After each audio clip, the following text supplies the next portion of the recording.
You're listening to the One Step Deeper podcast with your host, Jimmy Moore and Brittany Davis.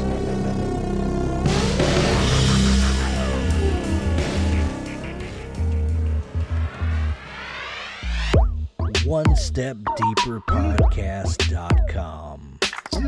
I had my book in front of me. I was reading. Yes. Wait, Brene Brown. Somebody actually, the other day I was talking, I think after one of my ice baths, and they're like, you sound like Brene Brown now. So I'm like, thank you. I will take that. Wow, if someone told me I sound like Brene Brown, I would take that as the highest compliment probably ever. Yes, I'll take that. That is definitely not a pejorative. Yes. But yeah, and she has no signs of slowing down, but I'm sure she would be the first one to tell you that if things got overwhelming in her life, what would she do, Brittany? She would probably slow down. Matter of fact, that's what I'm reading right now. I was reading her section on overwhelm and anxiety and what she does. Oh, so what does she do? Oh, I hadn't got to that part, of course. I thought we were going to have breaking news here today on One Step Deeper podcast of what Brene Brown does when she's overwhelmed. I'm going to assume that she slows down. She probably slows down. So if you haven't noticed, guys, that's what we're talking about here today in episode 56 of the One Step Deeper podcast. Before you break down, you better slow down. And I mean, it seems duh, of course, but as you and I are prime examples of, we don't always do that. And so I'm really excited about today's content. And I'm going to show a little sneak peek on the screen. This is the wrong version. See, we're having the growing pains of being self-published authors. So we put together our book, and this is the mini-me version of it. This is just like a review copy. So that's why it's got the little bar on there. But it's the mini-me. I called Brittany and I said, well, our book had a baby, and it's a little thing. So the new one is getting made as we speak. It's going to be an 8.5 by 11, kind of a sheet of paper size. This one here is barely the size of my hand. Look at that. It's so small. So anyway, this will be a nice memento. I have one for Miss Brittany so that she can keep that. But you can't do the journal. It's too small. So anyway, we're gonna get it right. It's coming soon, guys. One Step Deeper journal, the foundations. Promise you, you're gonna love it. But it looks good in miniature form. But yes, OneStepDeeperPodcast.com is the website. Go there if you want to check out all of the past episodes. We have them in audio form, video form. Just go check it out. You know you love this podcast, and if you've missed any episodes, we've got a lot of new listeners, so go check out our backlist.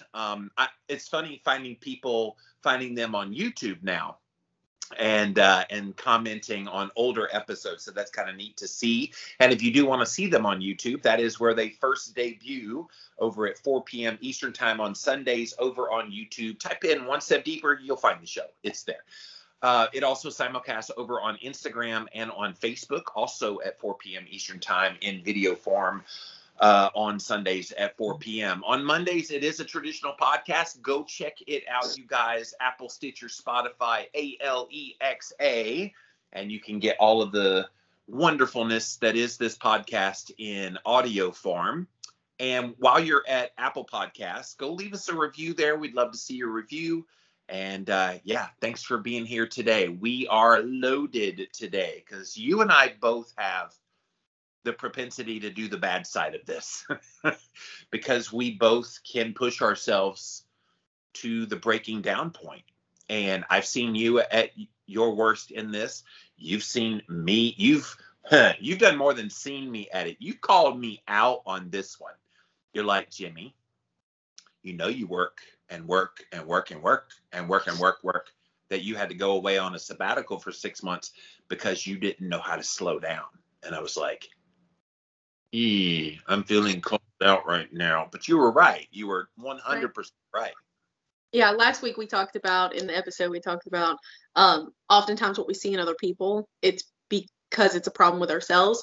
And this is one of those topics for me. Everything that we're going to talk about today, guys, I have experienced firsthand, still experience it now. So when I call Jimmy out, or I'm calling you out, know that it's coming from a place of I have done this work with myself and am still in the process of doing the work on how to slow down instead of break down. Because Jimmy will tell you, as he's called me out on this, where I go and go and go and go and go, and I crash, and then I crash and I stay crashed, and then I just go right back into, okay, go, go, go, go, go. And it's a pattern of mine. Well, and you even said in a private conversation we had yesterday, and I'm sure you don't mind me sharing this tidbit about it, that when you are writing a book or on a project or something like that, you do it in spurts. And it's in those spurts that you're go, go, go, go, go, go, go, go, go. But it's almost like if you could channel the spurt into kind of this leveled, steady state energy, that maybe you could kind of go along the way. It's kind of like the tortoise and the hare. You got the hare that just goes real fast, and then before long, the slow and steady catches up because the other one's and so it's in that. I've got this visual of all these cartoons I used to watch as a kid.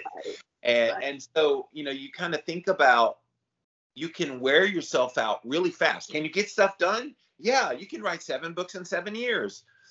And then it takes you 2.5, 3 years to come out with the next one because you wore yourself out.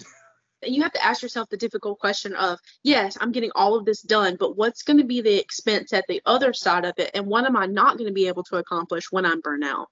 And so that's me. I can get a to-do list done so freaking fast. I can make it happen. But at the other end of that, if I have like one bomb-ass day where I get everything done that's enough for a week, maybe I don't do anything else for the rest of the week because I'm so burnt out from the one day of overachieving and overdoing and overworking that I have nothing else for the rest of the week. That is what I do. Well, and let's be clear about something. Working hard is a good thing. Let's don't diminish what it is, but you also have to look at why. Why are you working hard? And you aptly have pointed out that I was told I wasn't good enough as a kid. And so a lot of my hard work ethic is proving that I am good enough. So there's kind of that worthiness aspect. Then you fall into patterns of habit where you just used to go, go, go, go, go. And so you kind of do it. There's a lot of reasons for it, but I never want to take away, because somebody might say, well, I'm proud of my work ethic and I'm proud that I work hard and da, da, da. But then you have to ask yourself, and what we're talking about here today is, are you breaking yourself down in the process? Can you slow down? We know those people, and I think you've talked about your dad being this way, that he doesn't really slow down. He doesn't take vacations unless he's kind of forced to. So there's a lot of people like that, Brittany, and those are the people that I think when they reach their breaking point, they're really broken at that point. Yeah, and it gets so, talking about my dad, thinking about my dad recently, he had just a complete stop. He had taken on so much, and people are praised. Like, let's go to the hard work topic. People are praised and told, that it makes you good because you're a hard worker. And is there some truth there? Yes. But when you get validation in the area of work, and so you find somewhere to get validation, and your validation is work, and so you think, well, I got to work harder to get even more, and work harder to get even more, and harder until you crash. And then I really hope he doesn't get upset, but when I say this, and I've heard this from wild men too, I've heard this from several people in my life, specifically men in this area, that they feel like they have zero value when they're not working their asses off, because they have tied and entangled their value into their work ethic, not just in who they are, their personality type. You've even said that about your husband, Wildman, that he is that way, and that he can express love in that way. And, well, I'm working hard for you, and that's me loving you and the girls. And it is love, and it is upright as a husband and as a father to be doing those things. So again, don't want to take away any of that from you. But I guess what we're saying here today is there's a balance, because what's the cost of that? If the cost is you break down when all you needed to do was maybe back off, slow down a bit, catch your breath, and then go back at it. And like, I do like the idea that you talk about kind of working in spurts, but it's in the spurts of don't push yourself all out until you're collapsed during the spurts. Push yourself hard. And look, I've had to learn this the hard way. I still do 4 podcasts a week. I still do massive content. I don't know anybody in the health space that puts out as much content as I do. I do, and I love it. I love making content, but I know that fine line between pushing myself to the point of breaking, needing to go away on sabbatical again, and then doing it, and then kind of backing off, popping in the hot tub, chilling out, and playing words with friends in the massage chair. Okay, time to get back at it. And I know those little things for myself now, but not everybody is conscientious of that. Oh yeah, and so awareness, which is something that we talk about a lot when it comes to slow down over breakdown. You have to start with self-awareness, where you are in your body, in your emotions, in your feelings, and just knowing like a couple of the signs. If you are consistently stressed and anxious, and I mean like it doesn't leave you, no matter how much sleep you get, no matter how much work you do, no matter how much of your check boxes you check off, you are still anxious and stressed, you are in burnout, or you're about to burn out. You're about to that point. And number 2, if you do get to the point where you're resting and you are sleeping and you are taking a break, but you still can't recover, you are in burnout. Like that's what that is. Like you are in the breakdown mode. If you rest, but you don't feel rested, that's a problem. And it's indicative that you need a long-term period of slowing down, not just slowing down for a day. And this is something I've had to talk very seriously about the people in my life that I love. And I notice it because I do it as well. When they go and I could just tell they're so tired. You can just see it in their eyes. And they're like, yeah, I just need a day or two. I'm like, sweetheart, you need a month or 2. And I understand not everybody has the ability to take a month or 2 off. I don't. I'm a mom and a wife and a homeschool teacher. Like I can't stop. And an author and podcaster. Right, exactly. I have a lot on my list of my to-dos, and I have had to take myself and this area in particular way more seriously than I ever have because of the amount of things that are on me. And if I don't slow down, I will break down and go back into my tendencies. Mood swings, that's another thing to look for as far as self-awareness. If you are constantly lashing out at people and you're like, I don't know why I'm like this, it's probably because you're in burnout. It's probably like, it becomes your body's safety mechanism to lash out at people. Go ahead. Well, I was going to say, I have a specific friend that she does exactly that. I can always tell when she's overwhelmed and burnt out, and I will call her out on it. I'm like, have you had a break lately? Because she's the mom of several kids, and she's by herself, and she has to work 2-3 different jobs to support her family, and she's just to her wit's end, and that's how she her life. And so I'm like, you can't just drop all your responsibilities. But see, here's the thing. People are like, oh, it's a luxury for those people that can just like take off time. And then we're not even talking about taking off time. You can't stop being a mom. Even now, if we're doing this podcast, if one of your kids starts screaming, you're going to go be mommy, right? So that's never going to stop. But it's in the moments, how much emotional energy you invest in things, how much worry you put on yourself over things that, quite frankly, you don't need to be worrying about. I think that's the source of a lot of the breakdown. And part of slowing down is recognizing what's actually important to spend mental energy on and what's not. Yes, I love that, what is slowing down? Just being aware of those things that fill you up. And it doesn't even have to mean slow down, like sit on the couch. Slow down is being aware all across the board. So, like, for example, Jimmy and I have been having a deep conversation about my life currently in this. Brittany, don't break down. just slow down. But what does that look like? Because I've gone 100 miles an hour and crashed, 100 miles an hour and crashed my entire life. I'm 29 years old and I've never known a different pattern than that pattern. And so it's difficult for me to break out of it. But what does that look like? Well, for example, I was lifting 5 days a week and pushing myself. And that was because I was waking up so early to lift. I was getting like 5 hours of sleep 6 nights a week, and thought that one day of long sleep made up for the week of lack of sleep. And I was kidding myself. And I got all of these things. I was consistently anxious and stressed. I was losing interest in the things that I love, like even turning music on, which is my escape, was overwhelming for me. That is complete sign of burnout. If you're losing interest in the things around you, or self-destructive behavior. For me, when I'm super overwhelmed or in burnout, that manifests as eating disorder. So I have to be extremely careful and mindful.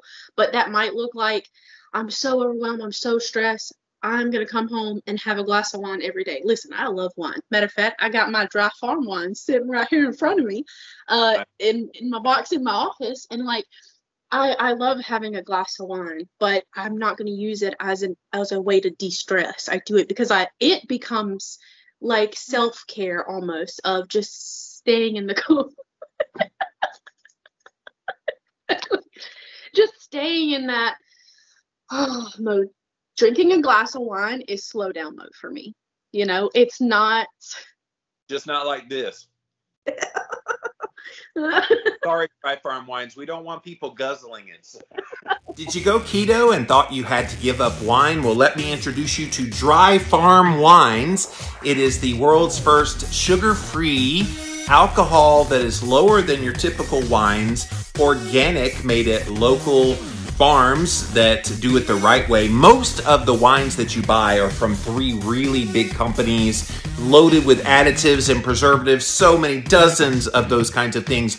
You don't want all that junk in your wine. So go to dryfarmwines.com/Jimmy and they will ship you these wines. And just because you listen to this podcast, Dry Farm Wines is going to give you a bottle in your first order for just 1 cent. Go to dryfarmwines.com/Jimmy and you will get your bottle of wine for just 1 singular penny. Go check them out. Dry Farm Wines, you guys. It's wine o'clock somewhere. Let's go get some wine. Exactly. And so, you know, it just depends on who you are. Maybe, you know, alcohol looks and fits in destructive behavior for you, but maybe having a glass of wine, which is alcohol, isn't destructive. Maybe it's helpful for you. You have to weigh that on your own. But like, in the resting one, when I consistently don't get rest, I lash out at everybody. I am moody. And my husband is like, you need a break? You need a break? He's so calm about it. But you just have to be self-aware to watch all of those things that are leading into that breakdown and find out what slowdown is for you. I was trying to pull it back. Yeah. Well, and let me tell you something that I did with you that you may not know I did this. So you and I have been talking about how you get overwhelmed and you're trying to redeem back some time so you can get various things done. There was a week in there recently where we didn't talk for like a week. It wasn't like we were mad at each other or anything, but at Wild Man home, and then you had friends over the weekend, and da-da-da. I stayed away. I kind of stayed quiet thinking, all right, well, I don't want to be a part of your being overwhelmed and your breaking down because I'm taking up time talking to you. I know you love talking to me and vice versa, but I did that as an experiment. I wanted to see, well, number one, would she miss me as a friend?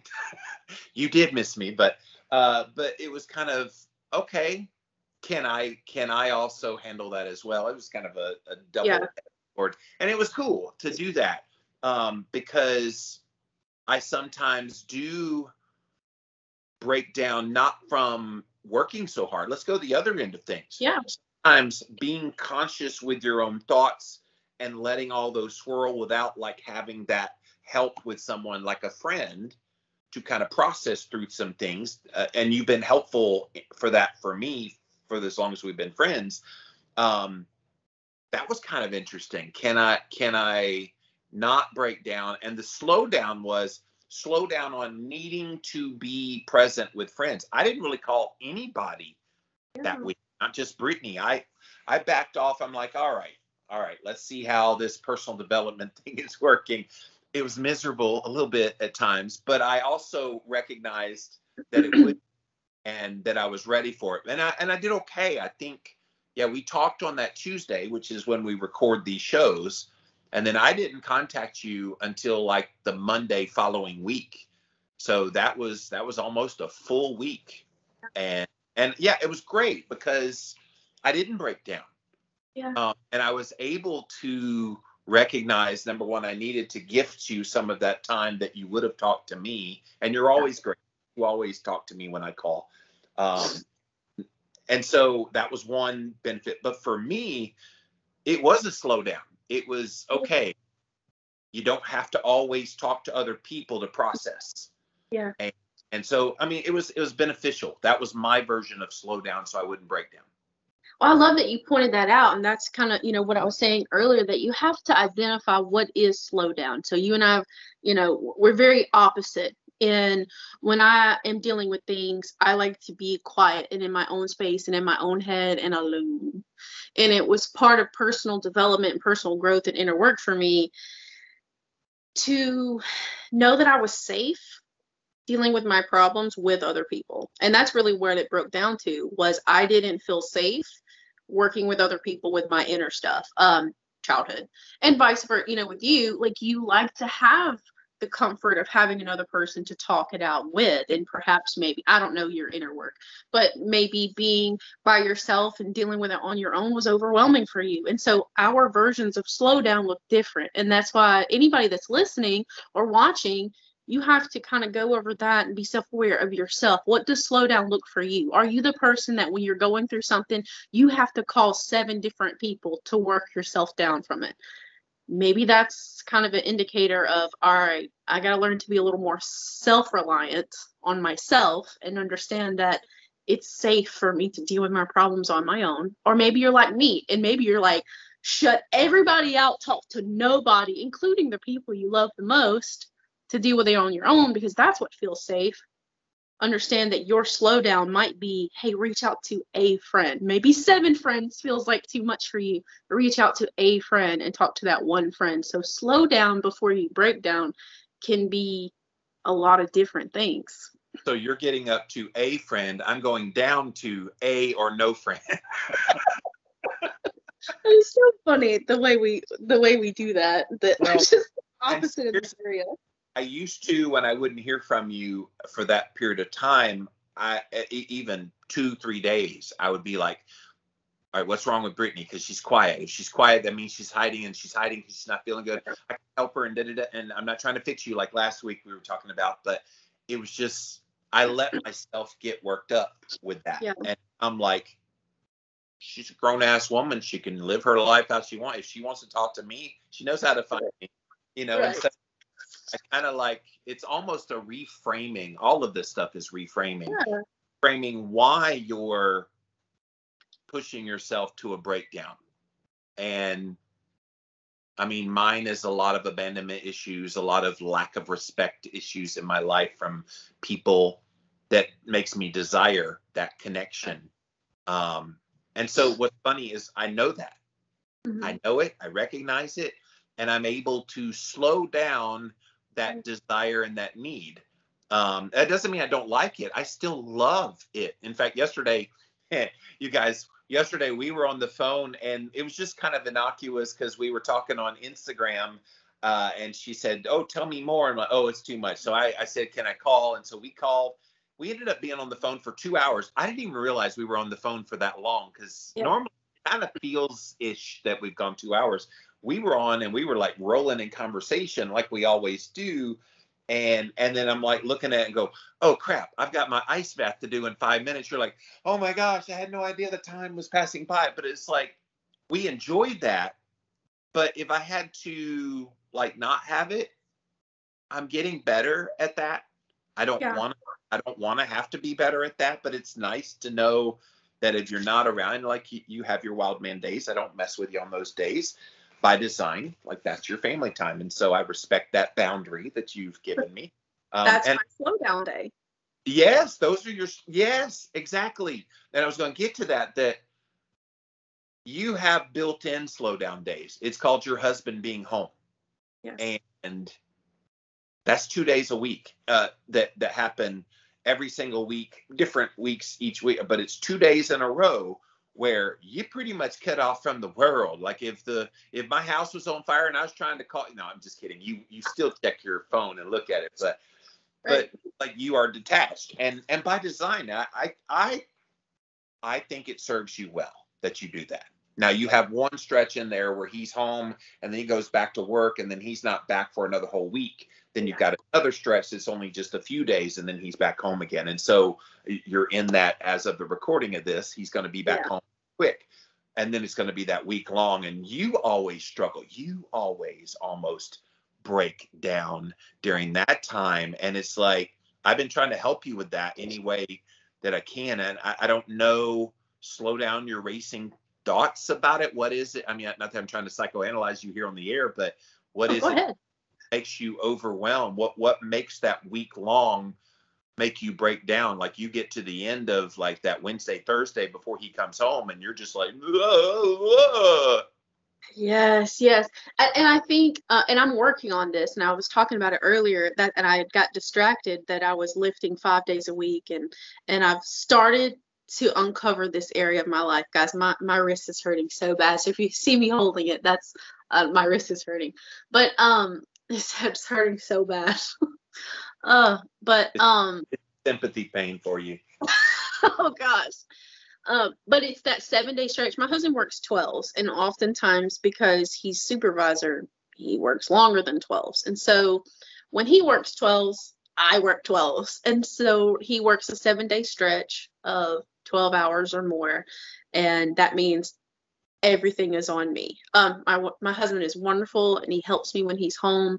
But you got to think, after a 12-hour workday, it's not that he doesn't want to come home and help. He will. He obviously will step in, but I don't want to leave things for him. He changed the tire at like 10 o'clock at night the other night when you had a flat tire. He did. I had a flat tire. He was so sweet. He went out there. He actually had to run to the store and everything. He was super sweet. He will do those things, and I'm grateful for that. But I, in myself, take it upon myself because I know he's working so hard to kind of match his energy and match what he's putting out. And so I take on everything for those 7 days. So there's the breakdown. Yeah. Not that you can't and shouldn't take on the everything during those 7 days, but I wonder if there can be built-in like ability to manage that better. Like onus of, I have to work as hard as Wildman because he's working 12-hour shifts. I have to match his energy. And so I wonder if some of your, and again, sorry to be doing this live on the air, but it's just got my wheels turning. A lot of your breakdown, especially that Tuesday, Wednesday, Thursday before he's back home after it's been almost a week, a lot of your breakdown has to do with that. You've convinced yourself you have to apply all of this energy and be and bash the energy. You're wearing yourself out. Not that you're not a strong woman and a hardworking woman. I mean, you're a badass. I adore all of those qualities about you. But I think within your day, you could implement this slowdown while getting the same work done. Yeah. And changing your mind, kind of your thinking about it, of rather than matching Wildman's energy. He's working hard. He's bringing home the money and everything, but you're working hard to keep the children happy, growing them into, functioning adults that care about the world and people and think straight and all this stuff. So you've got an important job, but you don't have to match your husband's energy at that job he does to get that's what's breaking you down. I'm just now realizing it on the air. We always have these revelatory moments. This is why you break down. OMG moment. I love that you said it last week, and I was like, that was perfect. I love those moments. And I love that we're doing this here live. It's just a few weeks ago that we kind of did your story and I did my Brittany thing. And this is pretty much you doing the vice versa to me and asking me questions. And I love it. I love you have taught me well, Jedi Master. Do or do not. There is no try. Yeah, and this is the work that I have been doing in this particular area. I knew when we did this topic that it was going to be mainly pushed to me because this is still a real life problem that I deal with every week. And one of the ways I have started doing it, I want to get back to it, is I was lifting 5 days a week, and then the 6th day I would always pick up a cardio. And then the 7th day I would be like, oh, it's my rest day, but it's my active rest day. And so I would get on the treadmill and do my steps. And even though it was less workout and I wasn't pushing myself in terms of like speed, I was walking for like 3 miles on the treadmill all at once. And, and so essentially I wasn't giving myself any time off and not sleeping and pushing myself in all other areas of my life. Oh, and let's talk about the mental aspect of all that. Because what happened to your weight during that time, Miss Thang? Nothing. Didn't do anything. No. It didn't go up, but it didn't go down. And so in your mind, you're like, what the hell? I'm pushing myself. It should be. Then you backed off to this 3-day-a-week schedule and da-da-da. What's happened to your weight? I mean, it's the same. Same. So it's like you pushed yourself. And look, I'm all for people pushing themselves to do things hard. I'm getting in an ice bath every day. It's hard. It's hella hard, but it's with a purpose in mind. But if I needed to take a day off, and I did, I recently felt horrible on a day. I didn't do one of the days, and that's fine. Like, that's going to happen. And so for you, you're listening to your body. You're still getting the benefits of those 3 days. And then here's the other thing.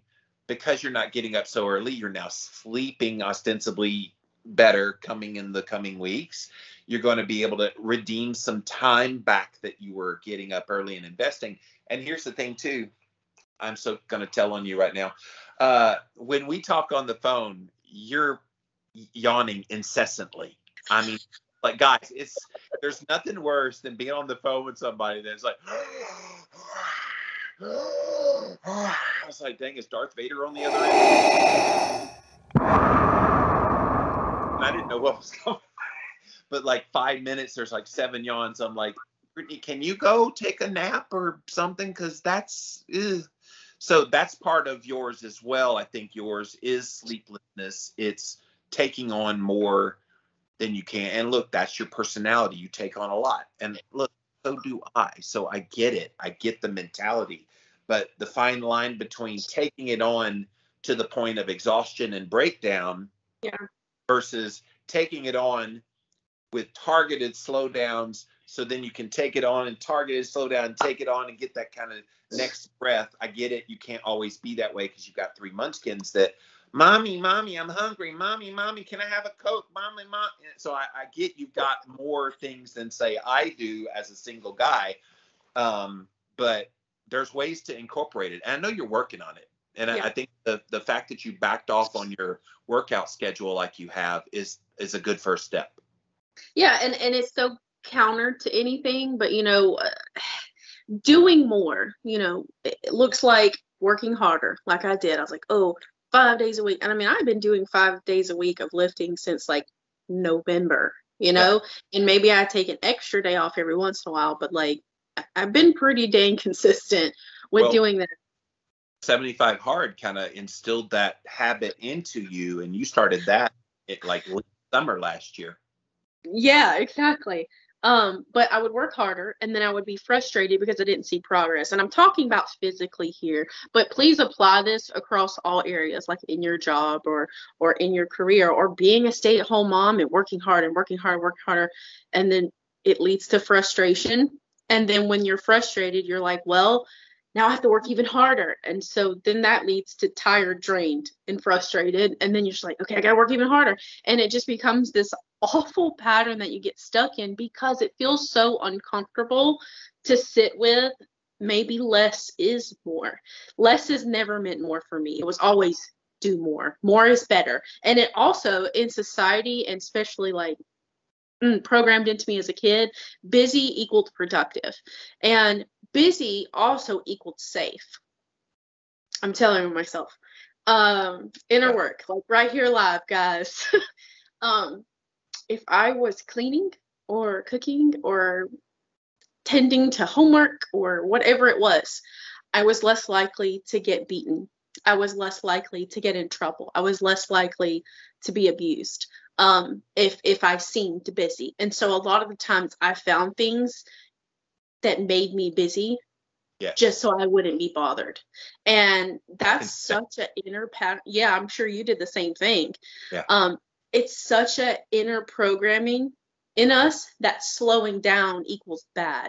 And that's where the OSD is. You got to dig down to that moment. What is it in your childhood, or not just childhood, just what is it that's got you so set that slowing down is bad? And that's what it is for me. Feels unsafe. Well, I'll tell you what it is for me. My dad. Yeah. It was my dad, because I was always the hardest working kid. My brother Kevin, a little lazy. My brother Nathan, worse than useless as far as like being able to do things. I was the hard worker, and yet I was the one to be made to be the lazy one. I was the one, well, it's 7:00 and you're just now getting up. And I'm just like, the other boys, my brothers, are in bed. Why are you yelling at me? I'm the one awake. And so, and then like, I remember one time, I think I told this story one time on OSD, but if not, here it is. One time my dad at his restaurant wanted a post hole dug. And so I had to dig this post hole. I did tell this story. And so I dug this post hole so we could put like a bar up so the 18-wheelers wouldn't hit his big sign. And so he's like, go dig the post hole. And I was like, well, how deep do you want it? Oh, you can't go deep enough. And so I start digging and digging and digging, getting blisters all up and down my hands. Didn't even give me gloves to use. I was having to do it barehanded. And he comes out there about an hour later, and I'd gone down probably 6 feet. It was deep. I was going. And he looks over at me with kind of a smirk on his face, and he kicks dirt back in. Now, I learned the lesson. It doesn't matter how good your work is. It's never going to be enough. You have to work harder. So what does Jimmy do now as an adult? He works harder than everybody around him. Sometimes to my detriment. Sometimes that doesn't serve me well. And in 2019, I broke down. 2019, pretty much before I even went away on the 6-month sabbatical, completely away from all my work, I was already broken. I was already broken down. I knew something was off. And it wasn't just a physical thing. I had stuff in my life that was off that I couldn't even recognize, all at the holy altar of I was breaking down because I couldn't and didn't know how to slow down. And going away on a 6-month sabbatical slowed me the hell down. And I both loved what I saw and hated what I saw. Yeah. The hated part I dealt with. The loved, I said, I have to incorporate this when I come back. And I did. March 2020 came back. And I'm like, I'm going to work hard, but I'm also going to slow down hard. Yeah. Yeah. And my last name may be Moore, but that doesn't mean I have to do More. I think it was so you did therapy work and inner work on steroids when you stopped for 6 months. And I was there during all of that process. And it was really cool, but I know how brutal it was for you. Yes. It was years of avoidance, finally slowing down. And that's nothing that scares people, that when you slow down, you're going to have to face some things that you've been avoiding. And you lose some identity when you slow. Identity was, I work hard. My identity was, I write a book a year. That's my identity. My identity was, I do 5 million podcasts a week. That was my identity. Right. So you take those things away from me. Who am I? Yeah. Oh man, I think about my time on the couch after getting home from the hospital, and I was just like, this is not me. I do not know who this person is, because I had identified myself as the person that did everything. I worked out and I ate right and I took care of my kids and I homeschooled and my house was pristine and I had a perfect husband. and Perfect Life with my husband. It was all of these things, and then I'm laying on the couch and I can't do anything, and I'm watching the dust collect on the fan, and it's driving me insane, but I couldn't physically do anything, and so I had to slow down. So in that slowdown, I had to freaking redefine how I saw myself, and so the slowdown was scary, just like you. Like, I had to do when I was forced, and I would say, yes, you made the choice, but it was somewhat of a force too, that you had to stop for that amount of time.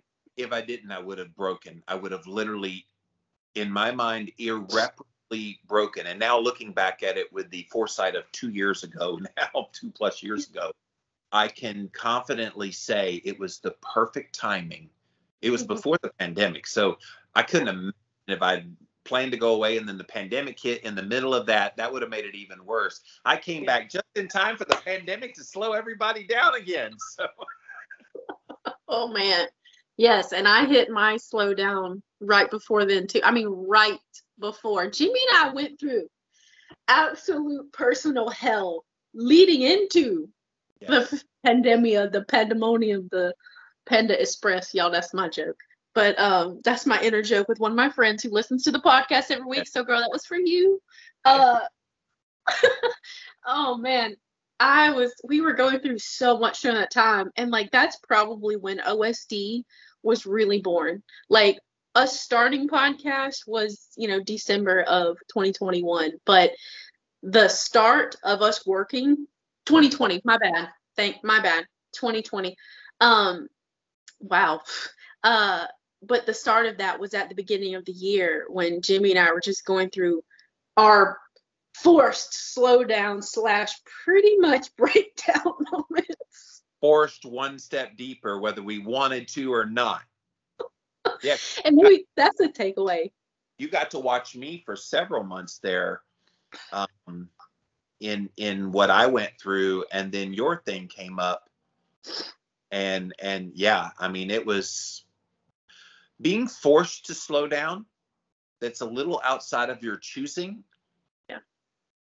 That's not the pleasant way, guys. Like, I hope you hear kind of the angst in both of our voices. Brittany did not want to be in a hospital, almost dying, coming home feeling like a piece of crap as her way of slowing down. Jimmy did not want to reach his breaking point where he had to go away for 6 months. And look, I was contemplating longer. I was contemplating going longer than the 6 months. Now, by the end, I had done so much work. Hi, Seamus. I was doing so much work. It's okay. So much work on myself that I was ready. I was ready. By the time it was time, in fact, I was kind of like teaching things online. I thought you were going to be gone for 6 months.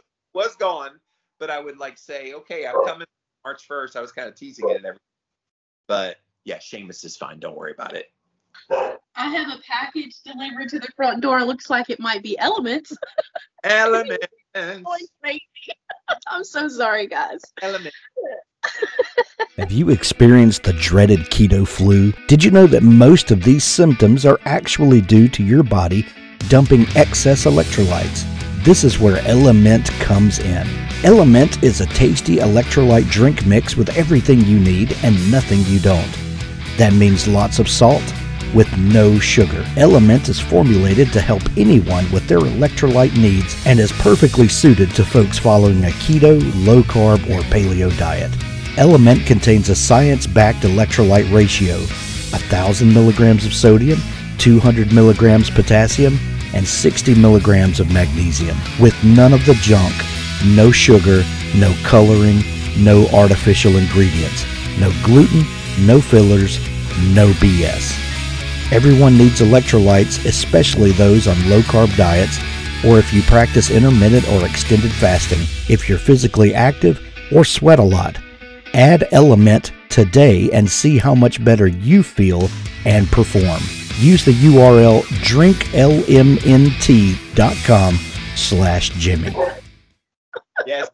So slow down.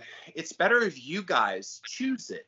And do it in your own way. And look, slow down does not make you lazy. Slow down does not make you less than as a person. Slow down is you. Let's do it in today's vernacular. It's you practicing self-care. Yes. Self-love. Yeah. Slow is self-love.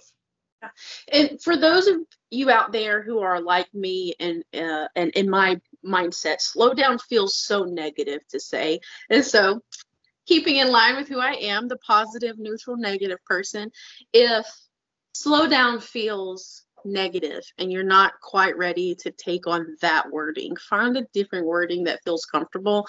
So for me, like sitting on the couch and watching TV feels bad. It's not. Okay, hear me out. It's not. But it feels negative for me. And so I'm like, okay, how can I how can I slow down but kind of take the same approach? So if I'm sitting down and listening to music or listening to a podcast or listening to a book or reading, like I love to read, that is also slowing down, but it's not torturing me mentally to slow down. Or that course that you recently have been going through. That's another slowdown that it's giving you a chance to take a breather, but it's also feeding into you. So are the books. And you know what? I'm gonna push back on the watching TV comment that you made, because the other day you posted a photo with your girls all in your lap. And what were you guys doing? Watching TV. You're watching TV, you were chilling out. It was bonding time. So what you might see as slow down kind of has this connotation of useless, wasting time. Slow down can also be an integrated part of your life. Yes. And so I might be in the hot tub relaxing, but I can do some things on the phone that lets me do some things at a slower pace. And look, I slow down every week on the weekends. I go all week long. Today's Tuesday. This is like first day of like the go kind of moment. It kind of started a little bit yesterday and then into today. And I go full blast till Friday. Yeah. And then Friday, I'm like, okay, made it to the end of the week. Saturday, sometimes I'll play catch up. And then Sunday, I'm ramping up to do this show and get the things ready. And so I get a couple days in there. I have my wild man moment. It's just me, but I am my own wild man. Right. No offense, wild man, but I am my own wild man. And I have those times where, yes, I'm still doing things, but I'm slowing down with purpose. Yeah. With purpose. And people will try to push you off of that, by the way. So be mindful of this. People are always saying, Jimmy, I want you to do a podcast. I did 2 keto summits recently. And they were like, oh, it's on Saturday. We need to record. I'm like, yeah. I actually work on Saturdays because I need to be purposeful of what that slowdown does for me. Now, I made the exception for both of these interviews, and we did them, and I can do interviews in my sleep. So it's not like it's work, but like 45 minutes a couple times, and that was it. And it was done. So just be mindful that the slowdown isn't wasting your time. If anything, it should be feeding you in a different way and giving you something back. If not, then maybe it's the wrong kind of slowdown. On 75 Hard, I was listening to Andy Frisella's personal development podcast. He puts everything else. Yeah, Real AF. He puts it all together, lumps it all together, but I prefer his personal development. He was talking about this thing that he does, and he calls it win the day. Basically, he has 5 to 7 tasks, and he doesn't do anything more than that. 5 to 7 tasks for him to check mark every single day. And after that, he's done with his day. If he gets his 5 to 7 tasks done by noon, he's done for the day. And I've actually taught that with my kids. My list has to be longer than 5 to 7, but main things, there's only 5 to 7. I mean, like cooking dinner isn't one of my main things, but that's a checkbox I have to do. And I love that idea that after you accomplish this, you get to say, yay, I have a W for the day. Now I worked hard and now I can play hard. That's kind of that's his vernacular. And Tim Ferriss wrote a book many years ago called The 4-Hour Work Week. And the whole concept was you're going to work very concentrated in 4 hours, distributed obviously throughout your week. But you work very hard, intensely on things you really don't like to do for 4 hours. It's kind of like the being in an ice bath for 5 minutes. It's kind of like going to the gym and lifting weights or doing a HIIT workout for 10, 15 minutes. It's a very short, concentrated period of time, so that then the rest of the time, you're not overwhelmed. You're not going to break down. You're doing fun activities. Yes, still working probably, but the whole concept of 4-hour work week was get the hard stuff done so you can go do the fun stuff. And that's the way I see like what I do. Like I have some menial task things that I just loathe about what I have to do in my work. But then look at all the other things I get to do. I get to talk to my best friend on the air, and we're a podcast, and we wrote a book together and all the things. And I get to interview really interesting people on my other podcasts and garner that knowledge and build that relationship. I get to make silly little reels. I get to do a lot of neat things. What I don't like is the tax stuff. I don't like having to deal with the other, some of the financial little things that I have to keep receipts and all this stuff. I don't like having to deal with ugly comments and responding in a kind way when I want to puke on them. Like there's so many things that about my day that I would rather not have to deal with, but it's minuscule compared to the fun things. And what's that adage of you find something that you love to do as work, you'll never work another day in your life. Well, you work a little bit, but it's a 4-hour work week, as Tim Ferriss put it. That's exactly what I was going to say is, and I've tried to do this with my girls, to create a life that it's not going to lead you to breakdown. Yeah. I'm still working on this for myself, but I'm getting closer and closer and closer where I build in recovery and rest. Yes. And slowing down every single day. My kids will straight up make me slow down. You know what your issue is, and I love you to death, but you're still very perfectionist minded. And perfectionists are the worst at not slowing down because you're perfectionism, and you're much better at it. Trust me, much better at it than you used to be. But that still tendency there that you have to keep going because, and even if something's not quite right, it just, I don't know, there's kind of this propensity within you to push yourself to break down because only at that point is it perfect. Yeah. Yes. Yeah. Yes. I'm called out, but yes, it's the truth. It's the truth.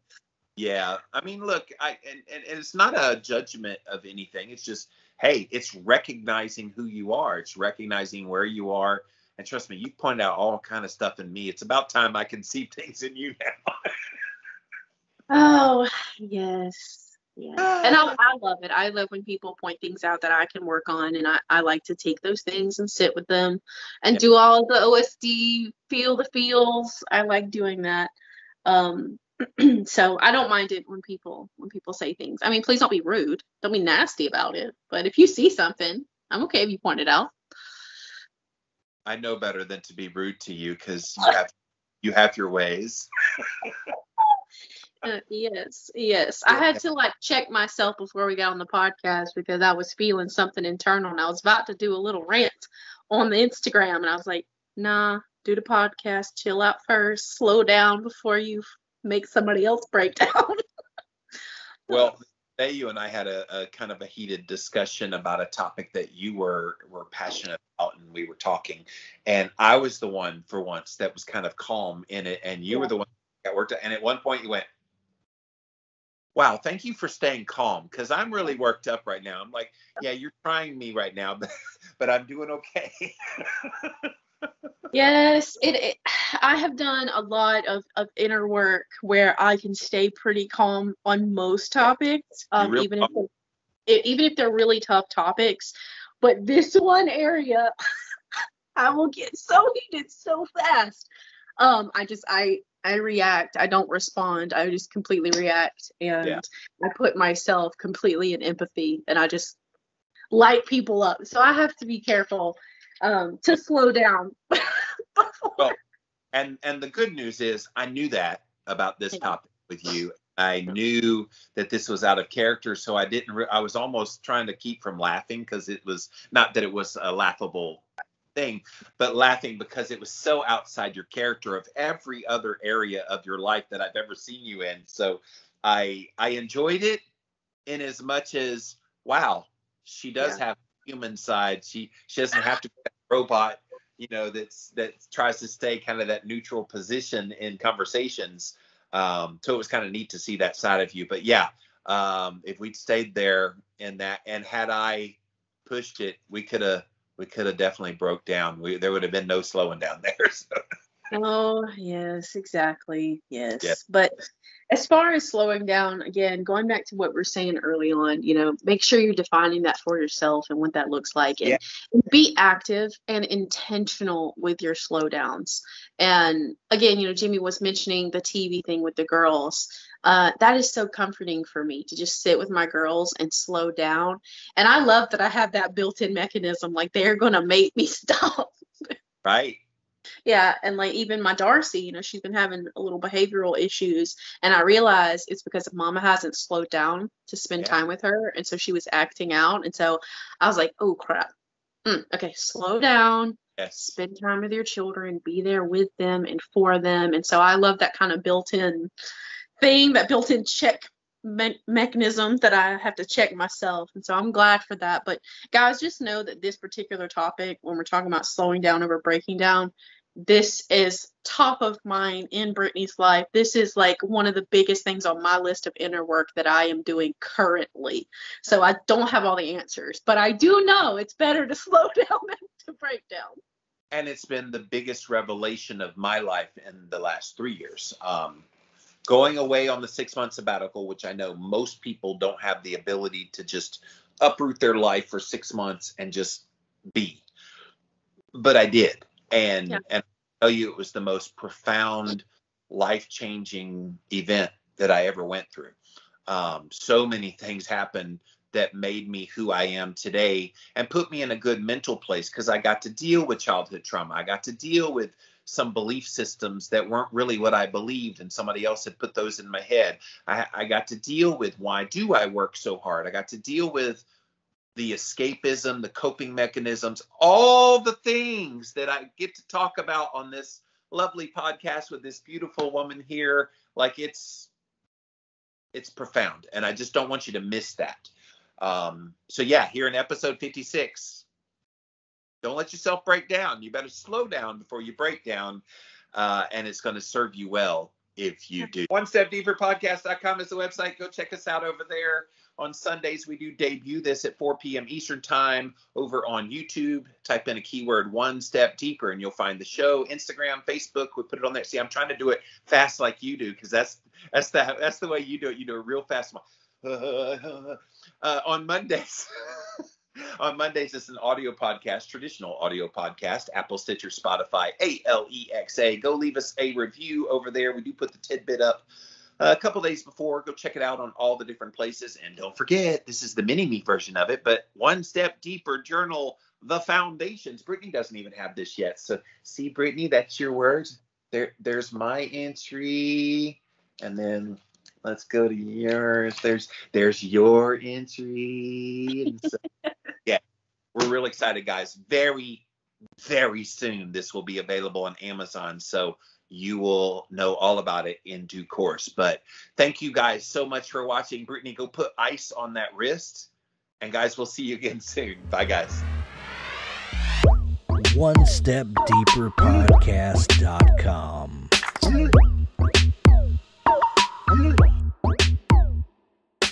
A lot of people ask me, Jimmy, how do you get such good deep sleep? Well, there's a lot of things that I do, but one of the newest things that I recently added is this upgraded magnesium from a company called Upgraded Formulas.